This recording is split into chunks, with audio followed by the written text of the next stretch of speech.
Welcome to ILTV's Israel Daily. I'm Lauren Izo, and coming up in today's edition, make sure you're staying home for Hanukkah this year, because if you don't, you could be hit with a hefty fine. How do you keep students honest while remote learning? One Israeli startup has the artificial intelligence answer. And Israel's prime minister is a part-time pop star. Netanyahu makes his singing debut with this music video duet.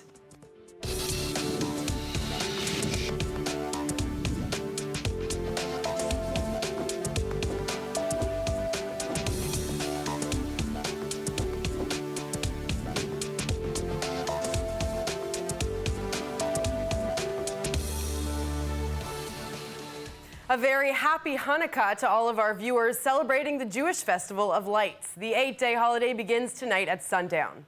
Of course, like all the holidays we've celebrated in 2020, this year it will look quite different. Israel's prime minister saying that it's just a matter of time, though, until vaccinations start rolling out and things could go back to normal. Nittany Manson with the latest. Israel received 1 million Pfizer COVID vaccine doses on Thursday, officials say, after an initial delivery of tens of thousands on Wednesday. ערב חנוכה אנחנו הבאנו אור גדול למדינת ישראל. החיסונים הראשונים של חברת פייזר הגיעו היום לארץ, ומחר יגיע משלוח נוסף גדול בהרבה. The prime minister announcing Israel will speed up the distribution process and begin injections as soon as December 27th. Meanwhile, the Ministry of Health plans to hand out special vaccine IDs.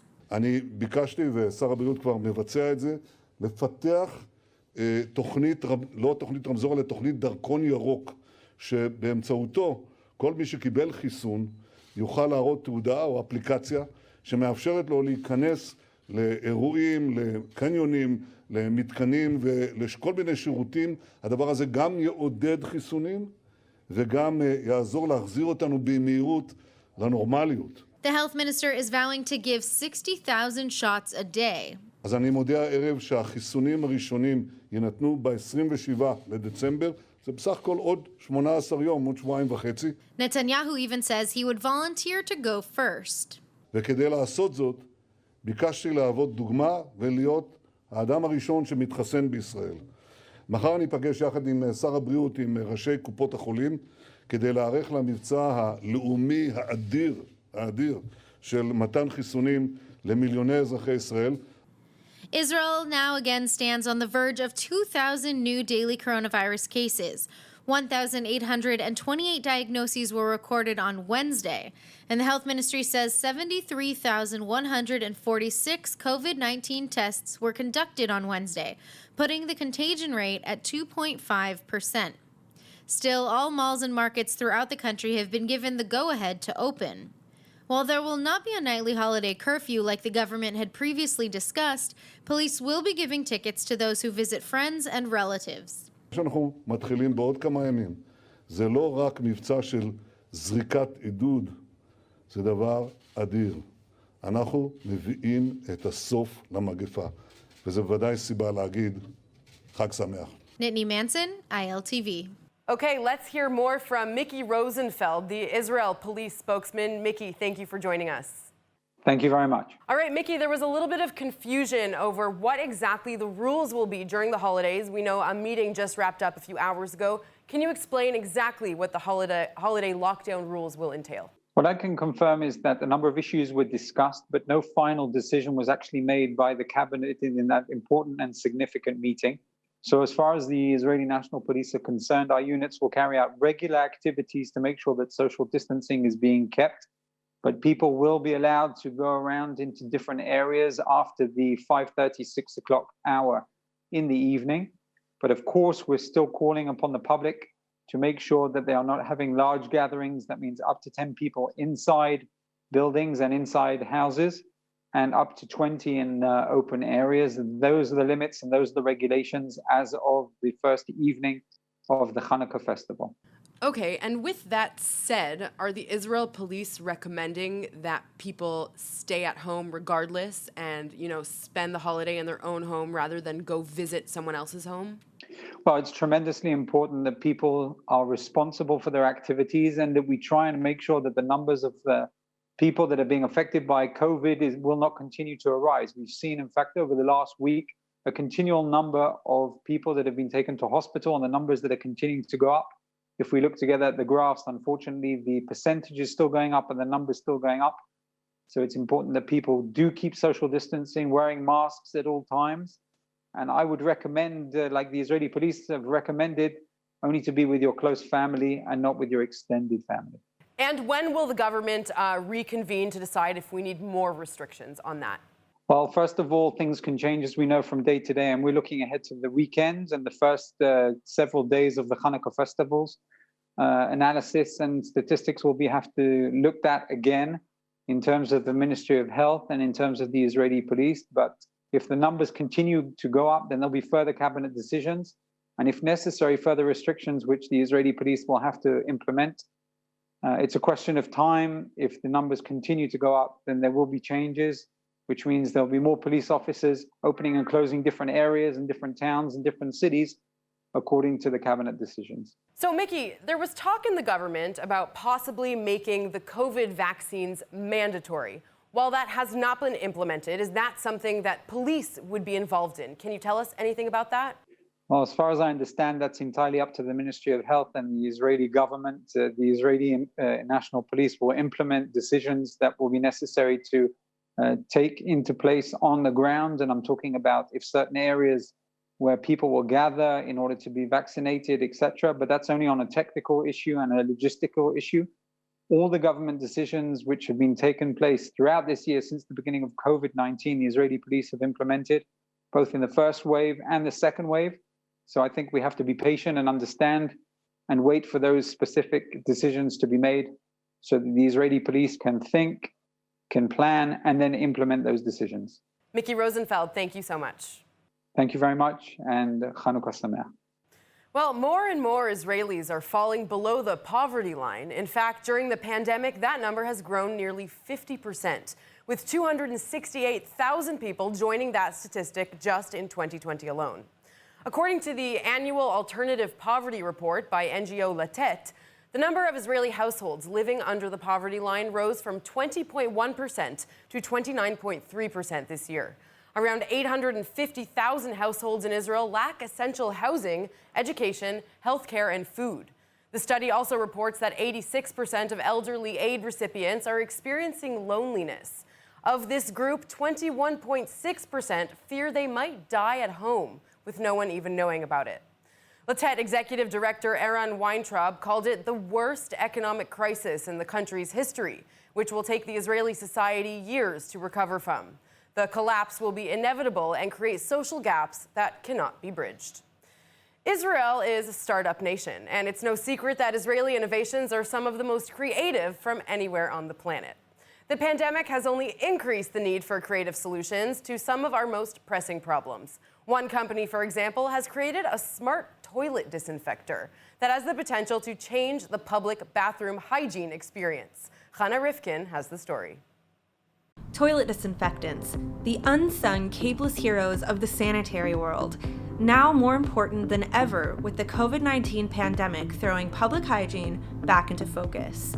But fear no more. Israeli startup techies of Killer Whale Limited, now in the final stages of developing a self-described revolutionary high-tech product which disinfects and protects from 99.9% of bacteria and viruses. And that means meticulously maintaining a hygienic environment in your toilet, as well as in any other small space, like elevators, hotel rooms, and small offices. In fact, the technology even has a built-in sensor, allowing the machine to automatically disinfect and clean when needed. And best of all, it's made from recycled and environmentally friendly plastics, making it truly a killer whale at saving time and the planet. Still, the final product is yet to hit the market and is currently in the fine-tuning stages. A pilot model is set to be released in the coming months, with the final product set to drop towards the end of 2021. Smart funding provides quality investment opportunities to support leading Israeli startups in the market, and Killer Whale Limited is one of them. So check out smartfunding.co.il for more information and an opportunity to invest in one of Israel's top high-tech innovations, as well as a chance to get in on Killer Whale Limited's killer future. Chana Rifkin, ILTV. Another Israeli innovation is here to rescue us from 2020. We were forced to make lots of changes this year, including how we learn. The education system has been turned upside down, and we're still figuring out how to cope with remote learning. One of its biggest challenges being cheating, of course. Now, an Israeli company called Tomax has developed an artificial intelligence software that can detect whether a student is being dishonest. Originally developed for in-person exams, the adapted software records all activities taking place in the said room in order to catch anomalies.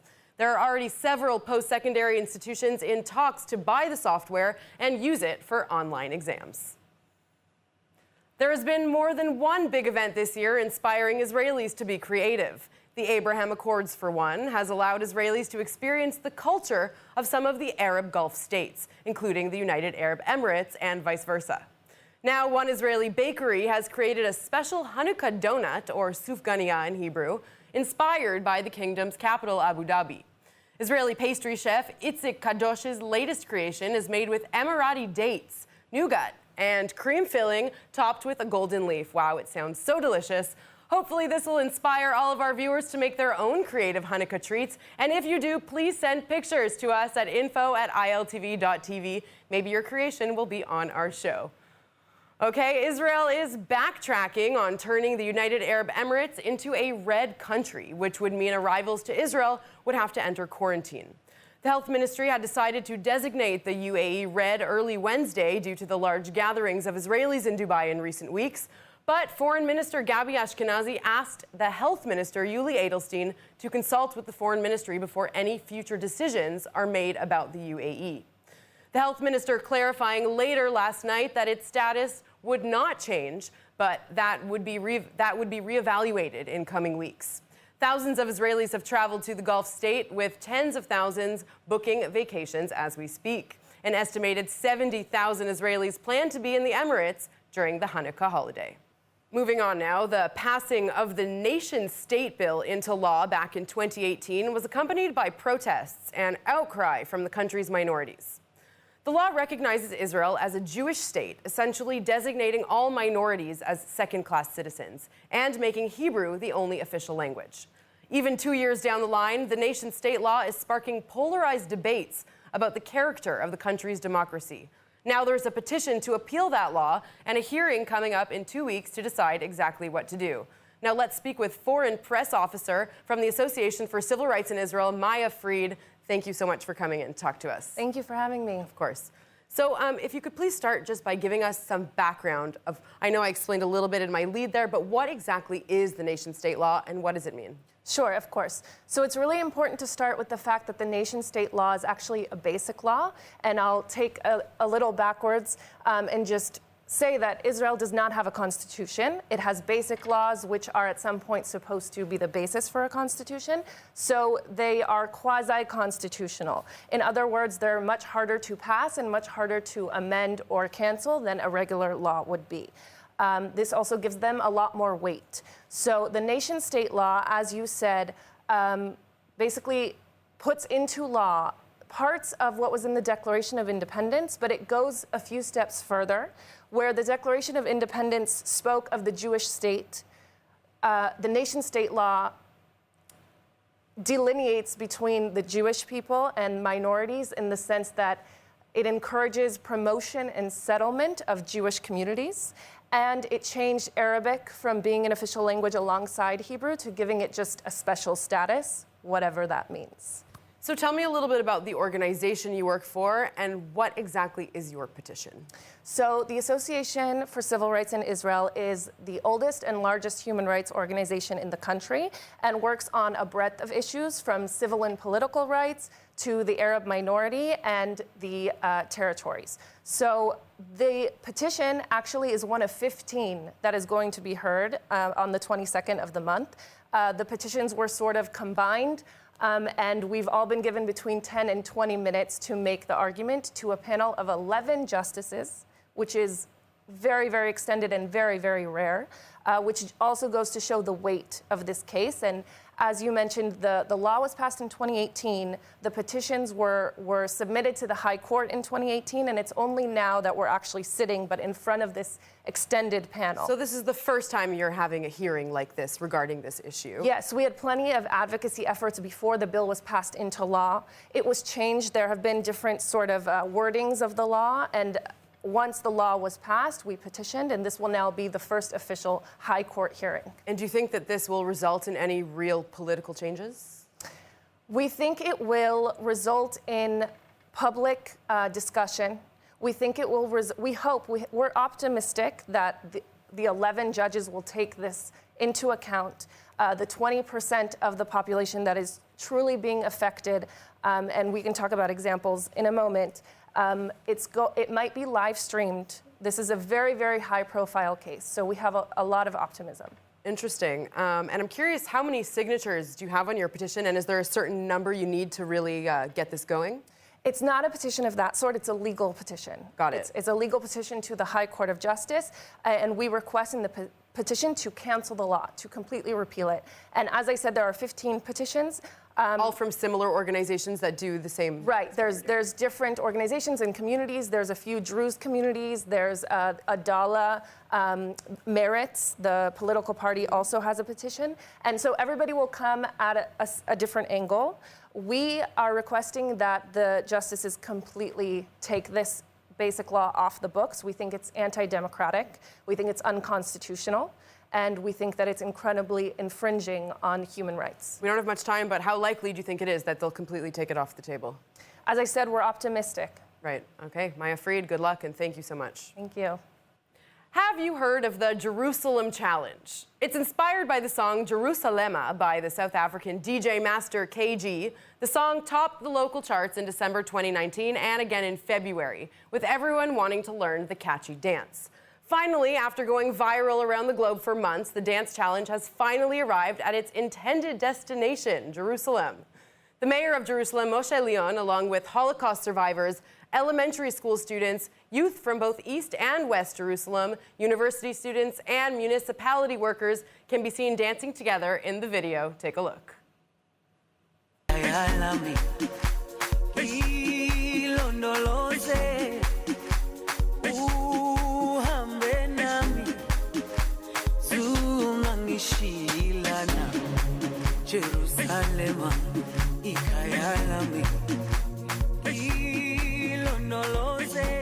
Well, the Prime Minister of Israel can add another job to his resume, pop star. He released his debut music video along with Israeli pop star Eden Ben-Zaken. The track is a rendition of the classic Arik Einstein ballad, Yesh Bi Ahava, meaning I have love within me. Netanyahu and Ben-Zaken recorded the tune as part of a charity campaign for the Ken Lezaken Foundation, which assists the elderly population in need. What do you think of Netanyahu's chops? Take a listen. בין השפיות לשינה, בין הילדות לזקנה, אומרים שיש עוד תקווה, קוראים לזה אהבה, ומחכים לבואה. בין האתמול לעתיד, בין האוצר לתחתית, אומרים שיש עוד תקווה, קוראים לזה אהבה, ומחכים. Well, with coronavirus-related obstacles canceling most holiday festivities around the world, creativity is the name of the game. Local Rabbi Ariel Constantine is the founding rabbi of the Tel Aviv International Synagogue. He's here to talk more about how he's helping his congregants bring the Festival of Lights home. Welcome, Rabbi. Thank you for joining us. Pleasure to be here. So after, holiday lockdown after holiday lockdown, how have you managed to engage with your community and keep them inspired during such a strange time? It's been a challenge for sure. I mean, we have so many people who used to come to the synagogue filling it hundreds, 400, 500 on a Friday night, singing and sharing meals together and kiddushes and experiences. So the disconnect has been a challenge. We've done as much as we can online. We did Kabbalat Shabbat early in order to have a pre-Shabbat service until the beginning of the Shabbat. And that actually drew people not just from our community, but from around the world. And when the winter came, we decided to do a pre-Shabbat show a few hours before Shabbat and continue to engage people because we got complaints that they really loved that pre-Shabbat show. And that's what is enabling them to remain connected.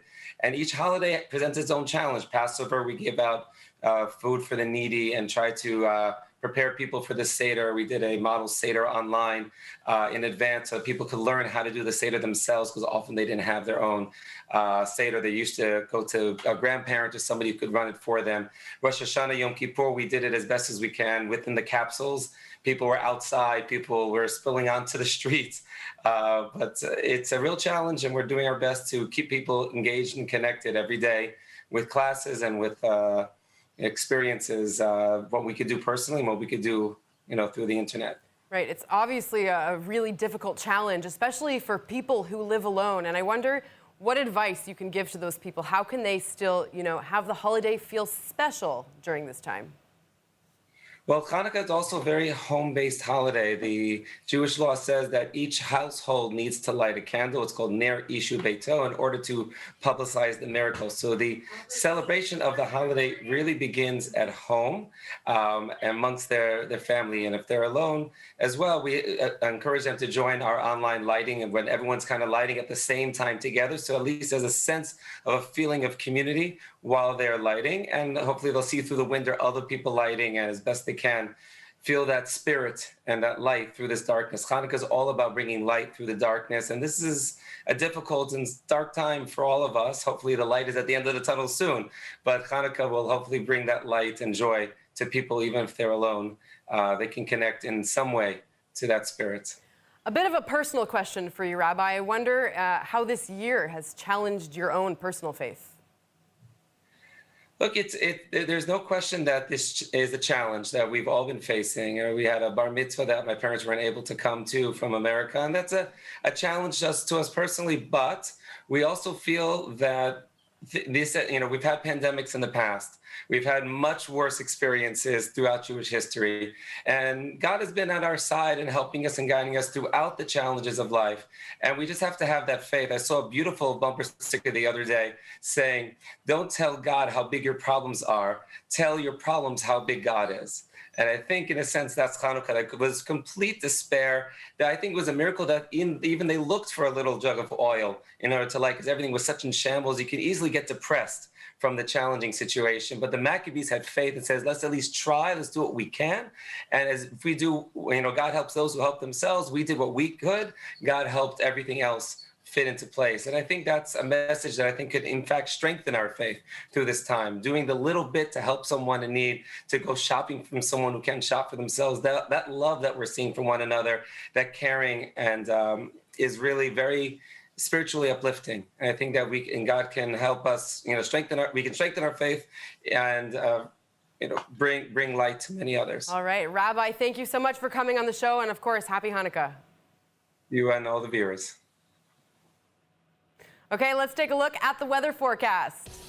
Temperatures will remain relatively moderate over the weekend. Tonight, we will feel a slight drop with clear skies and lows of 54 degrees Fahrenheit or 12 degrees Celsius. Tomorrow will be a high of 73 degrees Fahrenheit or 23 degrees Celsius. And Saturday, we can expect the same temperatures, but with partly cloudy skies. And now, before we go, let's take a look at what's going viral in Israel.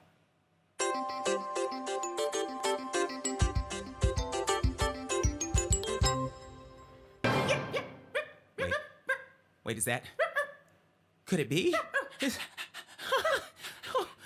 Oh my gosh! You're everything I ever wanted for. You are watching a special Disney music video that's all about a little boy wanting a cute little puppy for Hanukkah, and we here at ILTV felt it was very appropriate since here on Tubing, we like to show you cute animals. I got my Hanukkah puppy. All right, that's it for today's news. Today's exchange rate is 3.25 shekels to the American dollar and 2.54 shekels to the Canadian dollar. For more news from ILTV, please like ILTV on Facebook, follow us on Instagram, and subscribe to our YouTube and Roku TV pages. I'm Lauren Izzo. Happy Hanukkah, and thank you so much for watching.